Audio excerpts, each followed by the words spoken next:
Hello दोस्तों, कैसे आप? उम्मीद करता हूँ आप लोग अच्छे होंगे और आप लोगों की प्रैक्टिस अच्छी चल रही होगी।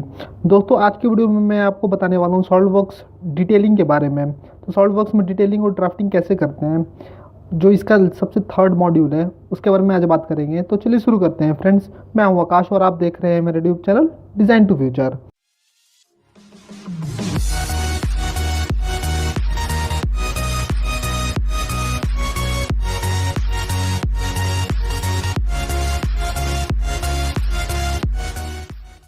दोस्तों, जैसा कि आप देख रहे हैं, मैंने यहाँ पे एक 3D मॉडल बना रखा है, एक असेंबली है। इसके हर एक पार्ट का डिटेलिंग करूंगा और फिर असेंबली का डिटेलिंग कैसे करते हैं वो मैं आपको बताऊंगा। तो चलिए शुरू करते हैं। सबसे पहले मैं यहाँ पे कंट्रोल एन प्रेस करके यहाँ पे, या फिर यहाँ पे आइकन बना है न्यू फाइल का, इस पर क्लिक करते हैं तो यहाँ पे 3 टेम्पलेट बन के आते हैं, पार्ट, असेंबली और ड्राइंग। मैंने अपने प्रीवियस लेक्चर में पार्ट और असेंबली के कंप्लीट ट्यूटोरियल आप लोगों को बता रखा है। अब मैं बात करने वाला हूँ ड्राइंग के बारे में, जो कि डिटेलिंग के नाम से भी जाना जाता है। ये कैसे हम वर्क करेंगे, इसके मॉडल्स को कैसे यूज़ करते हैं, जो देखते हैं फ्रेंड्स।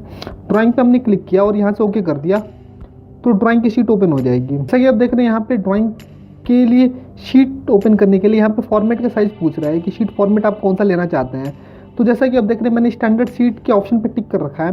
तो यहाँ पे जितने भी स्टैंडर्ड सीट होंगी वो शो कर रही हैं, ANSI, लैंडस्केप, पोर्ट्रेट्स, ठीक है। अलग अलग मोड्स हैं, किस टाइप का फॉर्मेट आपको चाहिए। यहाँ प्रीव्यू भी दिखा रहा है कौन सा फॉर्मेट आपको चाहिए, वो यहाँ से आप ले सकते हैं, ठीक है। इस तरीके से हमने ले लिया कोई भी फॉर्मेट, ठीक है। या फिर जब भी आप न्यू फाइल ओपन करेंगे यहाँ से, ठीक है, जैसे हमने ये वाला ड्राइंग चूज़ किया, ठीक है। फिर से ये शीट पूछा, यहाँ पे बहुत सारे ऑप्शन है। ISO का हमने लिया, ISO का कौन सा फॉर्मेट चाहिए और कौन सा सीट चाहिए, A1, A2, A3, A4, वो सारा का सारा साइज़ यहाँ पे बता रखा है, वो यहाँ से आप डिफाइन कर सकते हैं, ठीक है। या फिर अगर आप चाहते हैं कि केवल स्टैंडर्ड फॉर्मेट शो करे, ठीक है, जो बेसिक स्टैंडर्ड है, इस पर चेक बॉक्स पे ओके कर दें आप, तो केवल ISO का स्टैंडर्ड फॉर्मेट ये शो करेगा, A1, A2, A3, A4 और A0 का, ठीक है। या फिर अगर आपको कोई कस्टम सीट डिफाइन करनी है, सपोज आप चाहते हो कि आपके पास कोई एक पेपर साइज़ है, उस साइज़ के ऊपर ही आपको प्रिंट आउट चाहिए ड्राइंग का, तो आप यहाँ से कस्टम सीट पे टिक करो और वो सीट का साइज़ डिफाइन कर दो। जैसा कि ये जो हमारा फॉर्मेट है, ये वाला जैसे A4 ले लिया हमने। A4 का फॉर्मेट का साइज़ क्या होता है आपका, यहाँ पे 210 × 297 होता है, लेकिन आपको चेंज करना है तो यहाँ से आप चेंज कर सकते हो जो भी वैल्यू आप देना चाहते हो, ठीक है। अभी तो मैं यहाँ पे इसको अनचेक करता हूँ, ठीक है। अभी मैंने ये ले लिया है कोई फॉर्मेट, ठीक है, यहाँ पे। अब इसको मैं ओके करता हूँ तो ये हमारी ड्राइंग शीट ओपन हो जाएगी, ठीक है। अब यहाँ पे डायरेक्टली मॉडल व्यू का ऑप्शन आ गया, किस आपको कंपोनेंट को यहाँ पे प्लेस करना है, ठीक है। तो बेसिकली मैं एक बेसिक चीज़ बता दूँ आपको कि ड्राइंग शीट में क्या होता है, ड्राइंग और सॉल्ववर्क्स ड्राइंग के अंदर, कि हम कंपोनेंट जो भी डिज़ाइन कर रखे हैं उसका डायमेंशन और डिटेल कि किस किस चीज़ों की ज़रूरत है उस कंपोनेंट को बनाने के लिए, वो सारा डिटेल हम इस शीट पे डिफ़ाइन करते हैं कि उसका किस साइज़ का क्या डायमेंशन होगा वो डिफ़ाइन करेंगे, क्या टॉलरेंस होगा वो डिफ़ाइन करेंगे, कितने नंबर, अगर असेंबली हो तो कितने नंबर ऑफ कंपोनेंट्स है वो डिफ़ाइन करेंगे, किस कंपोनेंट के क्या नाम है, क्या क्वांटिटी है वो डिफ़ाइन करेंगे, ठीक है। और क्या प्रोसेस यूज़ किया गया है इसको बनाने के लिए, कौन सा सरफेस प्रोसेस यूज़ किया है, सरफेसिंग यूज़ किया गया है, क्या फैब्रिकेशन प्रोसेस यूज़ किया गया है, वो सब हम डिटेल में यहाँ पे डिफ़ाइन करेंगे। और ये डिटेल बनाने के बाद से हम इस कंप्लीट डिज़ाइन शीट को हम फैब्रिकेशन के लिए प्रोसीड करते हैं, ठीक है, मैन्युफैक्चरिंग प्रोसेस के लिए प्रोसीड करते हैं।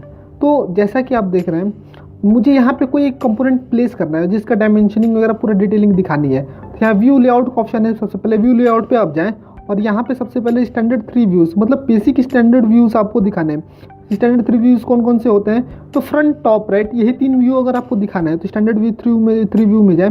तो सबसे पहले मैं एक कंपोनेंट डिफाइन करना चाहूँगा यहाँ पे, ये, ठीक है। ये हमने लिया राउंड क्लैंप, इसको सेलेक्ट किया, या डबल क्लिक कर दूंगा तो भी आ जाएगा, या फिर ओके करूँगा तो भी आ जाएगा। यहाँ पे स्टैंडर्ड 3 व्यूज़ ऑटोमेटिकली यहाँ पे आके लग जाएंगे, फ्रंट, टॉप, राइट, ठीक है। आपको अलग से एक एक करके इंडिविजुअली दिखाने की जरूरत नहीं, यहाँ पे ऑटोमेटिकली लग जाते हैं, ओके।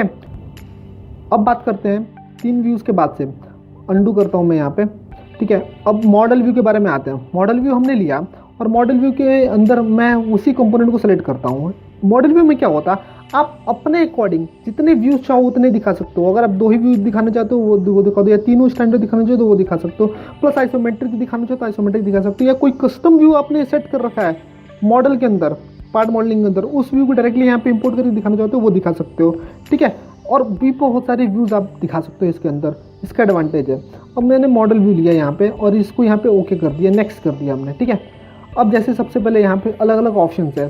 ठीक है, front view, right view, isometric view, top view, bottom view, back side view और ये बैक साइड व्यू। ठीक है, तो जैसे सबसे पहले लिया हमने फ्रंट व्यू, ऊपर क्या है टॉप व्यू, साइड में गए राइट साइड व्यू, लेफ्ट में जाएंगे लेफ्ट साइड व्यू, बॉटम में जाएंगे बॉटम साइड व्यू, इधर आइसोमेट्रिक एंगल पे जाएंगे आइसोमेट्रिक व्यू। ये सारे व्यूज़ आ जाएंगे, अलग अलग एंगल पे भी आइसोमेट्रिक व्यू दिखा देगा ये।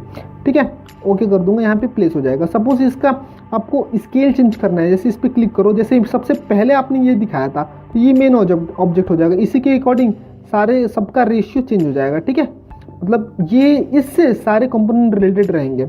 अब इसका रेशियो अगर मैं चेंज करूँगा, ठीक है, मतलब इसको थोड़ा बड़ा या छोटा दिखाना है, इस पर क्लिक करूँगा, नीचे आऊँगा यहाँ पे। ठीक है, स्केल में जाएंगे, कस्टम स्केल पे टिक करेंगे और यहाँ पे 2:1 आ रहा है। अगर आपको छोटा करना है 1:2 कर दो, बड़ा करना है मुझे 2:1 के 5:1 चाहिए, वो दिखा दूँ। अगर मुझे यहाँ पे 5:1 की बजाय मुझे 3:1 दिखाना है तो आ नहीं रहा है ऑप्शन, नीचे ऊपर जाएंगे हम, यूज़र डिफाइन पे क्लिक करेंगे, यहाँ पे डाल देंगे 3:1। ठीक है, तो 3:1 का साइज यहाँ पे प्लेस हो जाएगा इस तरीके से दोस्तों। ठीक है, तो इस तरीके से हम व्यूज़ प्लेस कर सकते हैं। ओके, अब इसके बाद आते हैं दोस्तों, इसके बाद मैं आपको बताना चाहूँगा, जैसे हमने किसी एक कंपोनेंट पे क्लिक किया, ठीक है, इसका कौन सा व्यू अभी हम देख रहे हैं, इसका हम सिंपल व्यू देख रहे हैं। ठीक है, 2D व्यू। अगर मुझे इसका वायर फ्रेम व्यू, अंदर की लाइंस भी शो करनी है तो इस पर क्लिक करूँगा और यहाँ पे ऑप्शन आएगा हिडन लाइन विजिबल व्यू, इस पर क्लिक कर दूँगा, हिडन लाइन विजिबल भी शो कर देंगे। हिडन लाइन डॉटेड व्यू दिखा सकते हो आप। ठीक है, यहाँ पे सॉलिड व्यू भी दिखा सकते हो आप। ठीक है, शेडेड व्यू भी दिखा सकते हो आप। ठीक है, इस तरीके से आप जैसा व्यू आप चाहते हो वो यहाँ पे दिखा सकते हो। ठीक है, तो दोस्तों इस तरीके से हम व्यूज़ को सेट कर सकते हैं। अभी इसके अंदर और बात करते हैं हम। ठीक है, इस पर क्लिक किया मैंने और नीचे आते हैं। अब जैसे स्टॉप,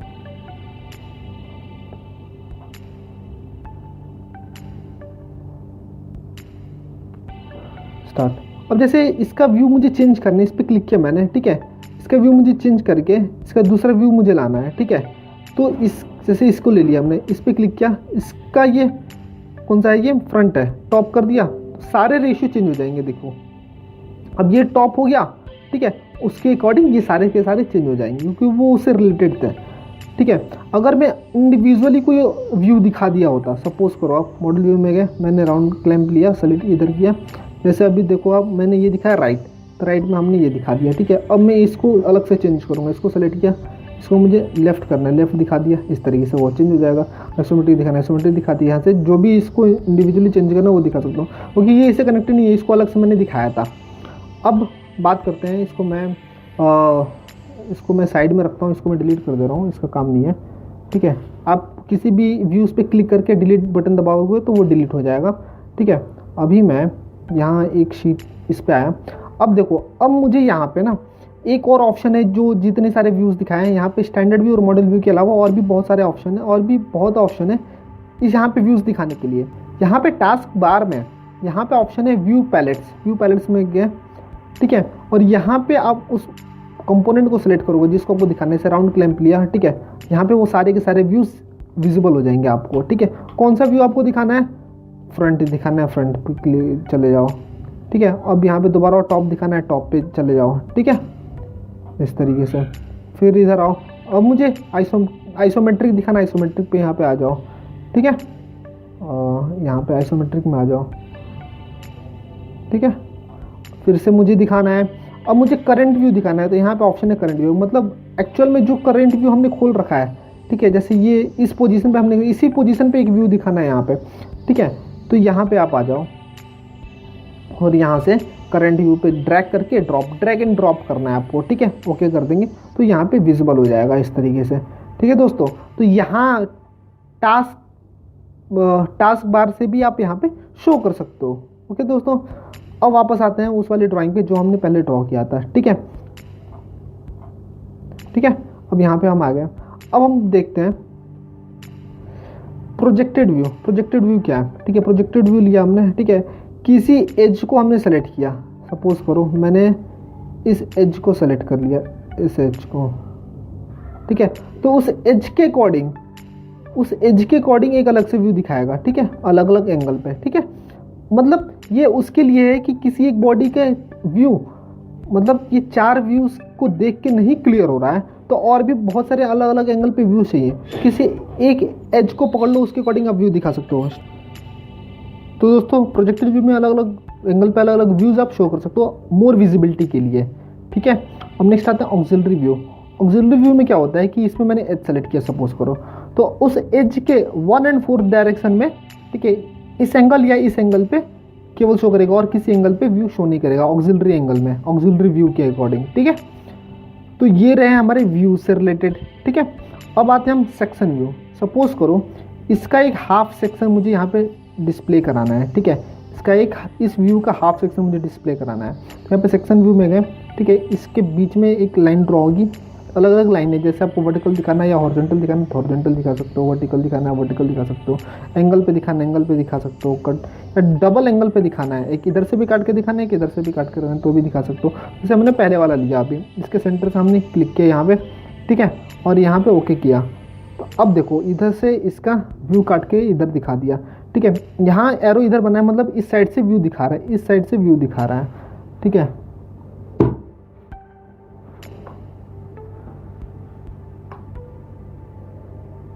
इस साइड से व्यू दिखा रहा है, ठीक है। अगर आपको व्यू का डायरेक्शन चेंज करना था, यहाँ पे फ्लिप डायरेक्शन का ऑप्शन है, फ्लिप डायरेक्शन चेंज कर सकते हो, ठीक है, और ओके कर दो, ठीक है।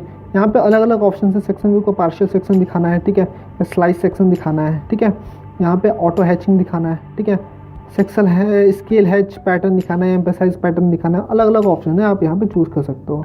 ओके दोस्तों, तो अब सेक्शन का व्यू कैसा होना चाहिए, यहाँ पे इस तरीके से हिडन लाइन दिखा दो, वायर फ्रेम व्यू दिखा दो, ठीक है, ये सॉलिड व्यू दिखा दो, जैसा आप चाहो वैसा व्यू दिखा सकते हो इसको, ठीक है। और इसको ओके कर देंगे तो व्यू यहाँ पे दिख जाएगा, यानी सेक्शन व्यू भी इस तरीके से हम शो कर सकते हैं। अब देखो जैसा कि मैंने यहाँ पे सेक्शन व्यू लिया, अब मुझे ये वाले तो कॉमन ही है। अब जैसे डबल एंगल वाला कैसे शो, अलाइन वाला कैसे शो करेंगे, ये लिया, यहाँ से मैंने यहाँ तक क्लिक किया, फिर यहाँ से यहाँ तक क्लिक किया, ठीक है, इस तरीके से, ठीक है, और ओके कर दिया। तो यहाँ पे देखो पहले तो इसने क्या किया है कि यहाँ से यहाँ तक का काटा है और इधर दिखाया, फिर यहाँ से यहाँ तक एंगल पे काटा और इधर दिखाया, यानी इसको यहाँ से यहाँ तक उतने एंगल पे टर्न कर दिया है। तो दोस्तों इस तरीके से हम ये डबल एंगल का सेक्शन व्यू भी हम दिखा सकते हैं किसी भी ऑब्जेक्ट को, थोड़ा सा ज़्यादा विजिबिलिटी के लिए, ताकि ऑब्जेक्ट को अंडरस्टैंड होने में समझ ईजी हो, ठीक है। अब आते हैं हम डिटेल व्यू। सपोज करो कि मुझे कोई एक पोर्शन समझ में नहीं आ रहा है, ठीक है, मुझे इस पोर्शन का डिटेल मुझे अलग से दिखाना पड़ेगा, मतलब इस पोर्शन को डिटेल में डायमेंशन दिखाना है तो अलग से डिस्प्ले कर दूंगा जूम करके, मतलब उसको स्केल बड़ा करके। तो यहाँ पे डिटेल व्यू में गए, इतने एरिया को दिखाना है तो उसके सेंटर पे क्लिक करो, एक सर्कल बनेगा, सर्कल जितना बड़ा बनाओगे डिटेल भी उतना बड़ा बनेगा, ठीक है। ये लिया हमने, यहाँ पे क्लिक कर दिया, ठीक है, और ओके कर दिया यहाँ पे, ठीक है। डिटेल का नाम आ दिया डी, यहाँ पे डी का ऑप्शन है, ठीक है। इस तरीके से आप डिस्प्ले कर सकते हो। डिटेल इसका 6:1 है, मतलब यहाँ पे इस ऑब्जेक्ट का 6 गुना बड़ा यहाँ पे दिखा दिया है, ठीक है। तो इस तरीके से यहाँ पे आप और डिटेल में डायमेंशन यहाँ पे डिस्प्ले करा सकते हो। अब आगे बढ़ते हैं दोस्तों, broken out section. Broken out section basically होता क्या है कि ये सेक्शन व्यू की तरह ये ब्रोकन आउट सेक्शन भी, सेक्शन व्यू में क्या होता है कि कंप्लीट ऑब्जेक्ट को यहाँ पे कट करके दिखाते हैं, जबकि ब्रोकन आउट सेक्शन में एक पर्टिकुलर एरिया को, कस्टम एरिया को हम कट करके उसके अंदर वाले पोर्शन को शो करके दिखाते हैं। सपोज करो कि मुझे यहाँ से यहाँ तक का एरिया, या इमेजिन करो कि यहाँ से यहाँ तक का एरिया 10 mm तक डेप्थ में दिखाने की क्या है, ठीक है। तो यहाँ से यहाँ तक मैंने यहाँ से लिया, यहाँ से इसको सेलेक्ट किया, ठीक है, और यहाँ पे एज को हमने सेलेक्ट किया इस एज के रेफरेंस में, ठीक है, और ओके किया। तो एरिया को 10 mm तक डेप्थ में कट किया तो देखा कि यहाँ पे हैचिंग बना है, मतलब सॉलिड है, मतलब हैचिंग का मतलब सॉलिड होता है। तो इतने एरिया को इसने काटा 10 mm डेप्थ तक और देखा क्या है, तो सॉलिड है, उतने पोर्शन को हैच करके दिखा दिया ये, ठीक है, यानी सॉलिड पोर्शन को काट के दिखा दिया। अब नेक्स्ट आते हैं break view. Break view basically क्या होता है, सपोज करो कि एक मैंने ड्राइंग बनाई है, ठीक है, यहाँ पे गए, ओके किया हमने, और यहाँ पे एक ये लिया हमने